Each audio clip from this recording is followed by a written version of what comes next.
a sound that resonates with the pulse of the streets. This is more than music. Steeltown Sessions. Of the city, Unleash soul, your night. A new rhythm emerges. From the depths of the industrial landscape, a sound is forged.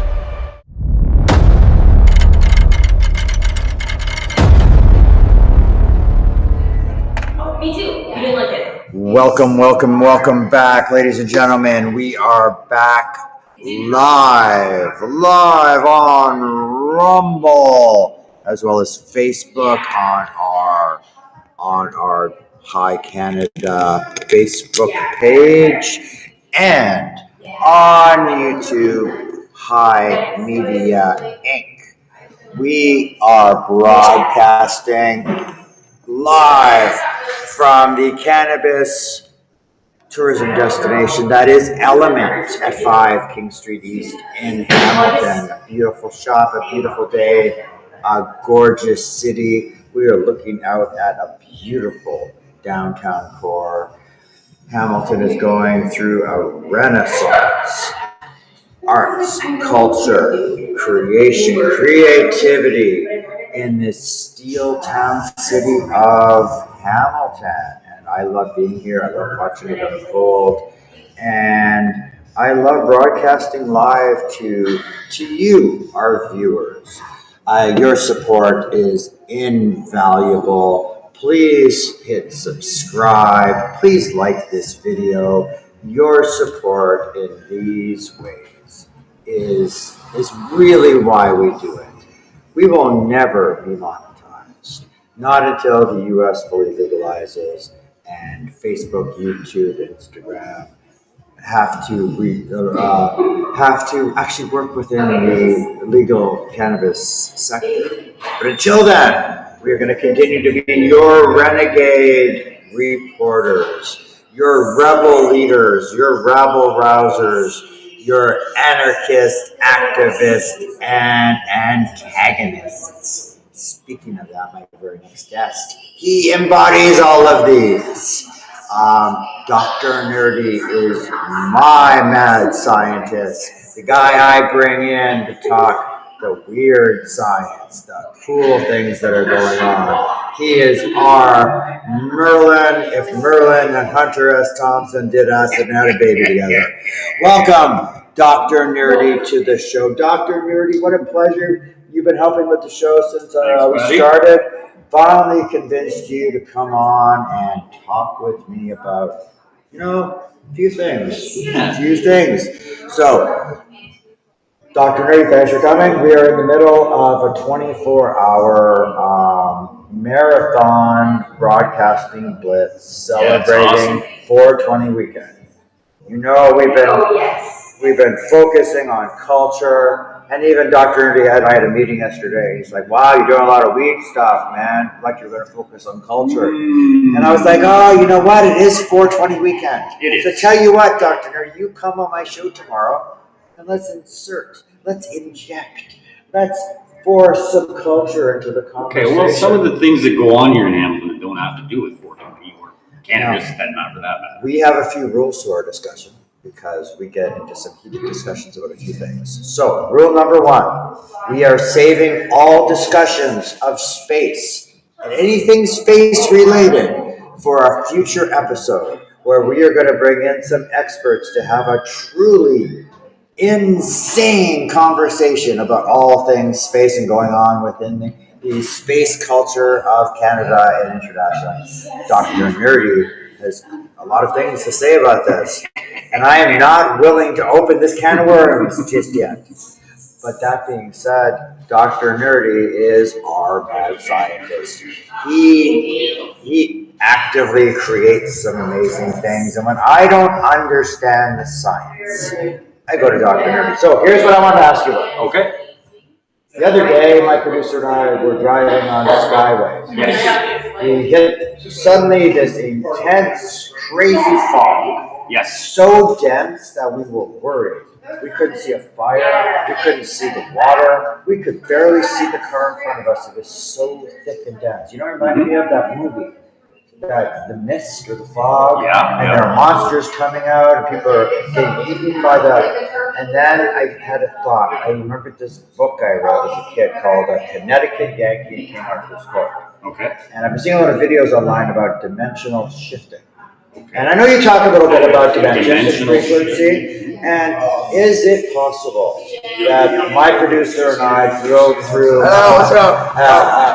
gateway or like a portal and shifted over one or even two? Does that happen? Like real life happen, or is theoretically, mathematically, it can be proven to be true. However, no one can really. It's not something you can observe. You know, so if it happens, but we don't really know it happens. It's kind of like that whole time paradox thing. Change something in the past, when you go to the future, you don't know that you changed it because it's actually been happening all along. True, and then they have to go along with that, it creates a branching timeline running parallel and identical to the first based on that decision. That's one theory, yeah. I guess, but there's a few. There's lots. If I were a time traveler, I would probably go back to the 50s and 60s and purchase comic books in first edition, put them in a storage lot facility, and come back to this time and cash them in. You'd be real capitalist about it. I would bury gold. Start calling you Biff Tannen. No, I think, the guy who jumped out of the airplane with all that money? D.B. Cooper, yeah. I believe I was D.B. Cooper, in the future, that I will eventually figure out how to time travel, that I will time travel to that time and place. I will jump out of that plane because I know how it's going to unfold. Okay. Isn't that a weird little paradox? Where would you time travel to, Dr. Newby? Where would I time travel to? I mean, there's lots of things you could do if time travel is possible. I mean, there's the whole, off Hitler before when he's a baby kind of thing that you could do. But again, when you change the past like that, you don't know how the future's going to be.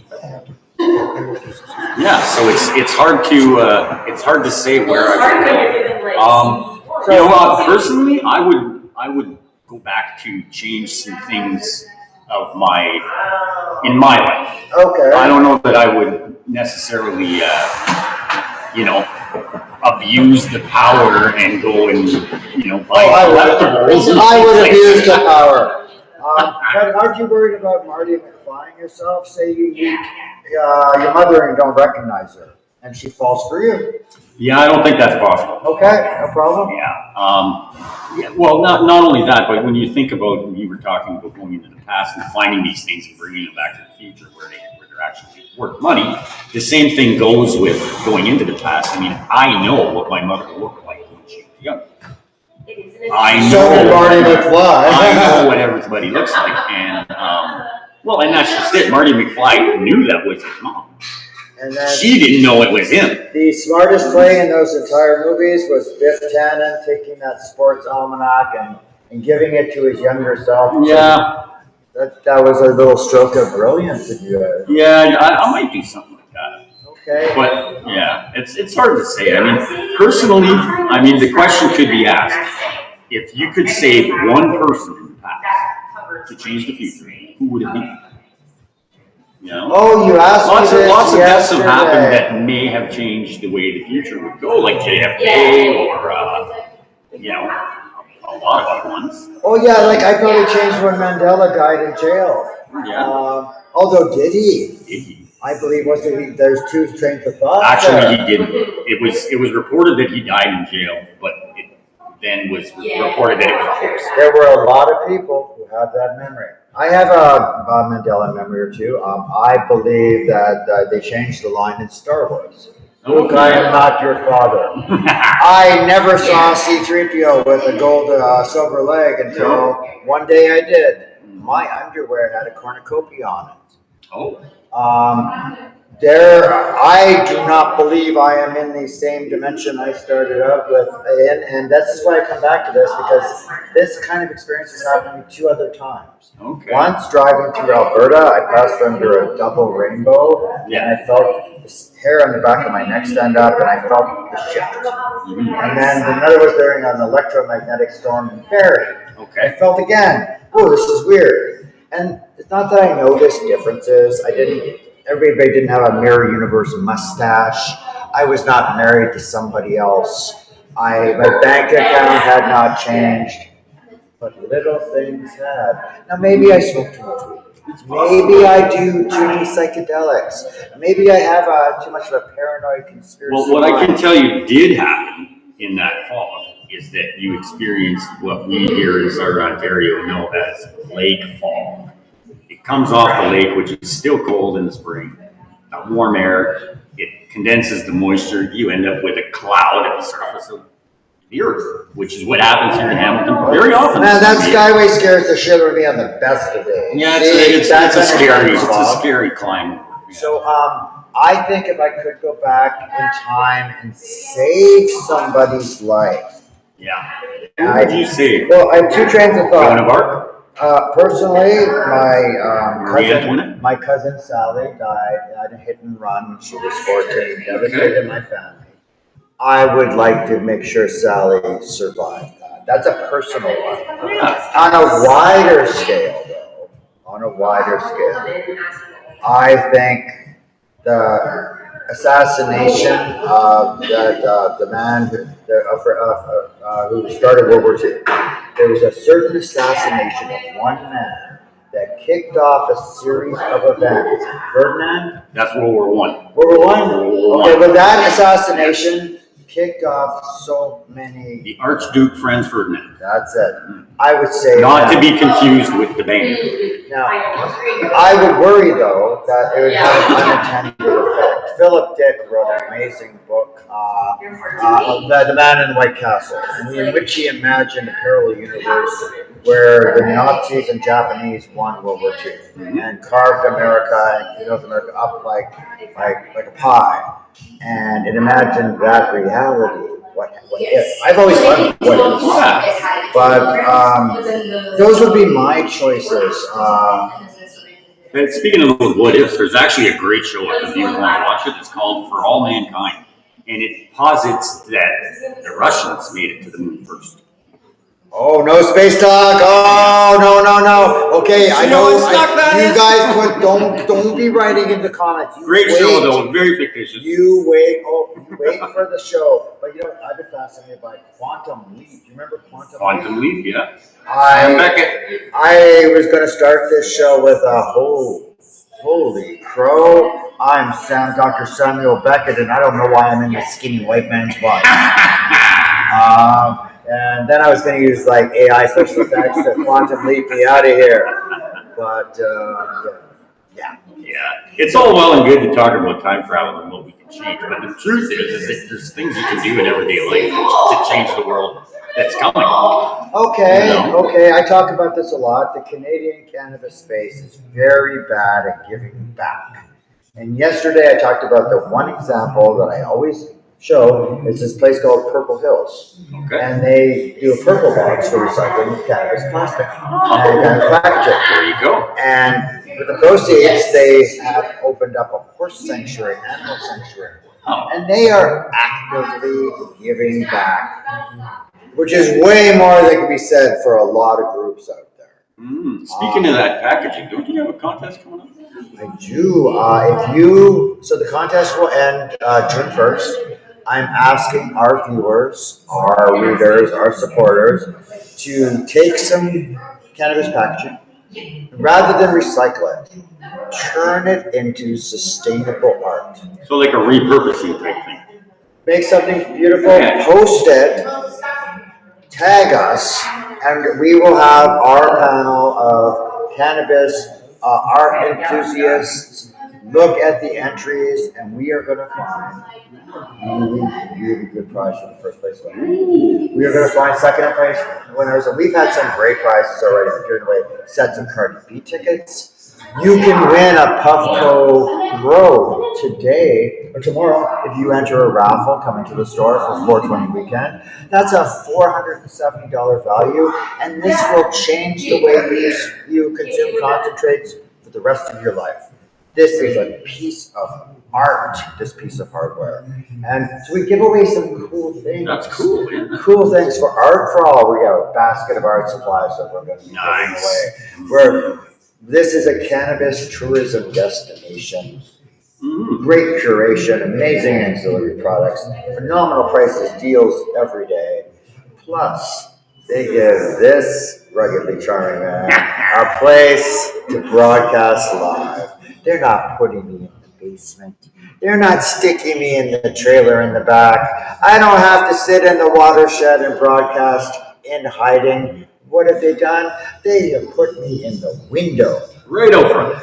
In the busiest intersection in downtown Hamilton. And I gotta say, Dr. Nerdy, I'm loving it. Hey, I think you fibbed to me a few minutes ago that didn't you hear him say he was not building a time machine? I have visited his lab. If that is not a time machine, that is the weirdest sauna I've ever seen in my life. Well, come clean with us, dude. You know, I don't like to give away my technical secrets, but you know, if anybody's seen a little show with this other doctor in it, there's a phone booth type apparatus that's used. I saw that. Oh yeah, by the way, big shout out to my buddy, Crazy Larry, watching us from Brooks, Alberta. Crazy Larry. Buddy. Yeah, anyhow, he's kind of the inspiration for that gadget. That's very cool. You know, I like to shout out Surface Farms as well. Yeah, it's an off-grid community of artists, creatives, just the most creative space in this region. One of my coolest features that I love about that place is the alarm clock. It's right next door to a farm, and when you want to wake up, that rooster is crowing in the morning. It's right up.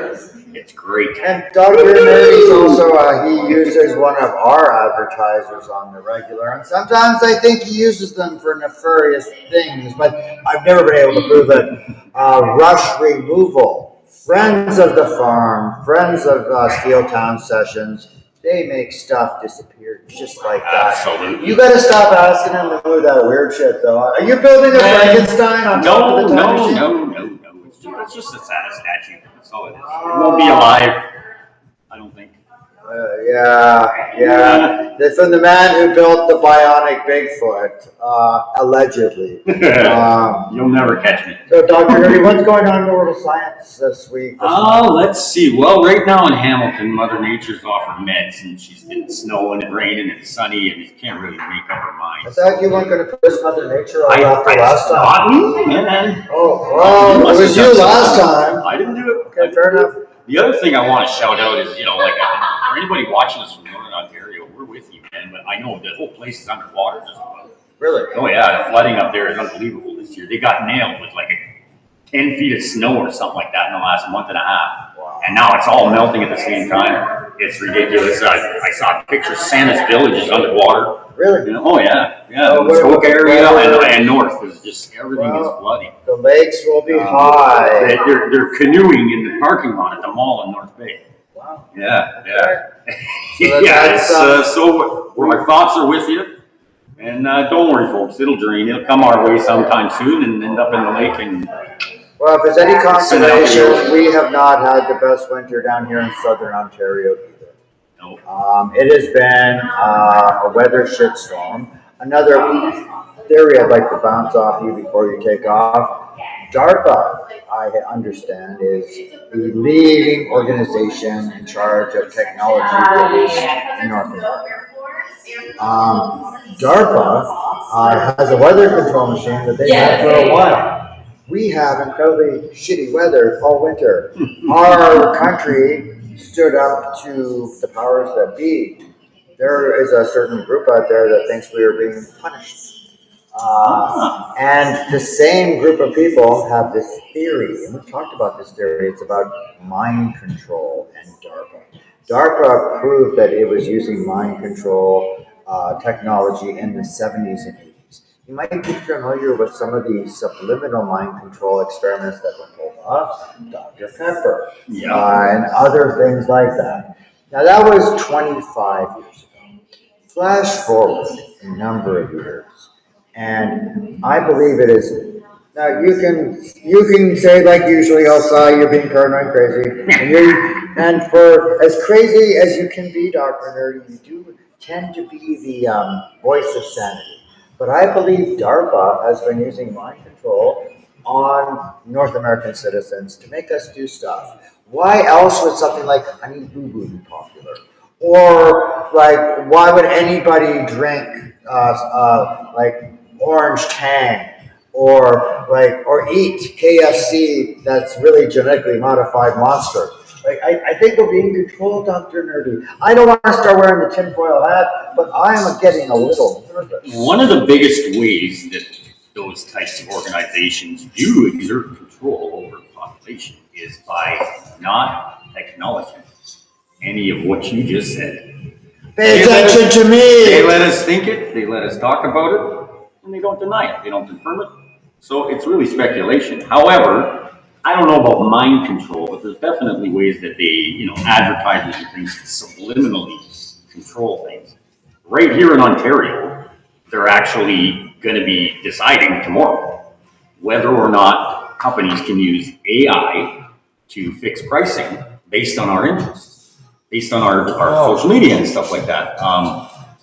The NDP in Manitoba banned it completely. And I think it's a good idea to do that here. However, I'm not the one making the vote. It's going to be the people in charge making that vote. And Okay, tomorrow in Hamilton. not just here in Hamilton, the whole province. Oh, Yeah. so should AI be allowed to manipulate your data and decisions and To decide how much you pay for something. So I am currently in the market for, this is just an example, so don't get all freaked out.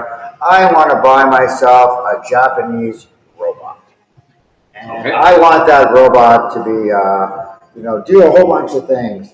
Will AI see that I have been searching Japanese robots and then charge me through the nose because it has analyzed my expenditures, my money, and my interests, and says to itself, oh yeah, this person will spend $16,000 on his Japanese sex robot. Well, Cy, I hate to tell you, but AI's already been doing it for a long time. We just don't know about it. It's not something that they talk about. They call it surge pricing. They call it, high traffic pricing, stuff like that. However, what they're doing is they're looking to decide on how to regulate that, which is important if you ask me, especially in today's world where affordability is a big concern. Now, this leads me to two other follow-up questions. When are you going to finish my Japanese sex robot? And two, have you heard about the ChatGPT monetization where they are taking it away from a free model, charging $100 for the extreme model so that people who can't afford ChatGPT are stuck using this basic model where it's a pay-to-play where people who have wealth and have the money get the better AI. Have you heard about this? I mean, that's in every aspect of our consumer society. It is, but there's so many different types of AI it's the models. same thing, the rich man drives a beater car, the poor man drives a beater car, and the rich man drives a Now, I don't Lamborghini. like ChatGPT. I like Gemini. My co-founder of Deep Culture likes Grok because it's not woke. I think ChatGPT tends to pander. And I know a whole bunch of people right now who are skipping therapy and they are going to AI to heal their minds and to work, they get the therapy. But again, remember, these are machines, not Japanese sex robots designed to help heal your mental state. They are machines studying data. And you should really not put your mental health into the hands of a machine that may not have your best interest at heart. Is my thought. But you got a whole army of robots usually, and you should see the one he does the rolls joints. I want this robot off him so bad, he would never fucking give it to me. But do you think like this is possible? I think that we're in as far as AI goes, we're in like the nascent age of it. It's been around for a long time. However, right now, the general public is getting their opportunity to give it use.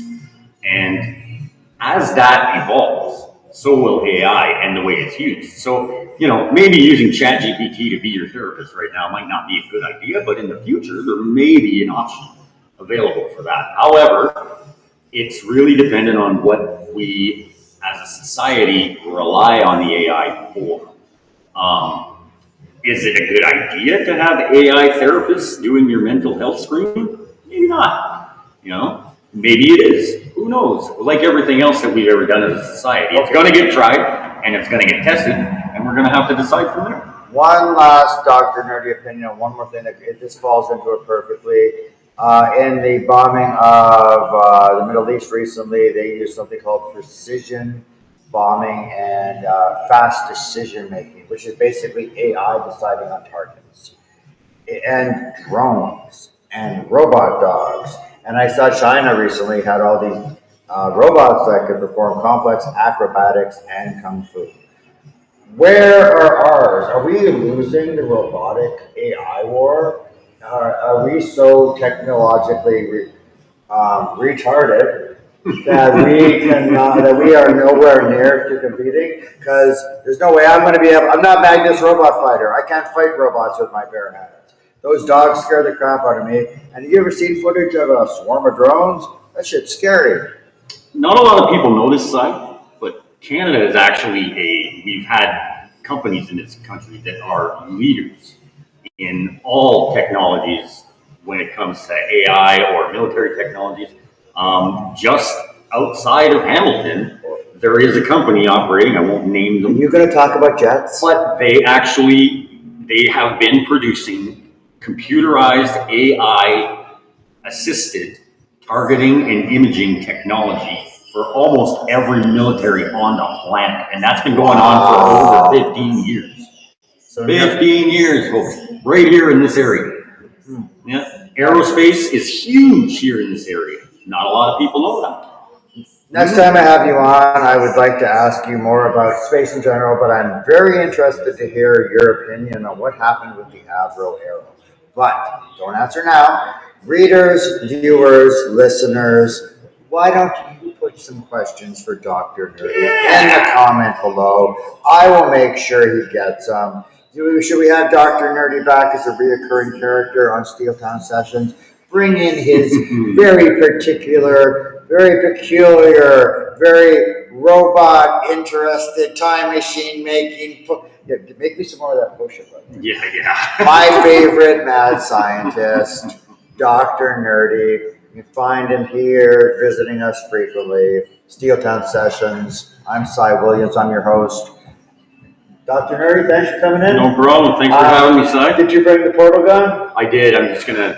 We are going to take a short commercial break. We're going to zap off to the next dimension, get a little bit high. I will be back in 10 minutes. Steeltown Sessions, 5 King Street East in Hamilton, the Element Cannabis Superstore. We're almost at the end of our second 8-hour leg of our 24-hour marathon, celebrating 420 weekend here in Canada. Dr. Nerdy, I'm Cy Williams. This is Element. We'll catch you. Don't forget, folks, rush removal. They can handle your junk. Oh, rush removal. Make it disappear. I love those guys. And they have gotten me out of relations. Let me tell you. There's nothing these boys can. Rush removal for all your junk removal needs. You have an in-law. He's a junk collector. Rush removal will make it disappear. You have a yard filled to the brim with your ex-husband's boats and crap and cars. Call Rush Removal. They'll make it disappear. Weird Uncle Ed died in the trailer, and now you have a trailer full of that smells like dead Uncle Ed. Rush Removal. They'll take care of that. Remember, this episode 7 of Steeltown Sessions is brought to you by Rush Removal. Watch that. Proudly hosting the Deep Culture Steeled Sessions live show. Join our live recording and podcast. 20% off everything from 9 King Sing the Deep Culture Steeltown Daily. We got more stops. This one's heavy. Almost there. Push it up.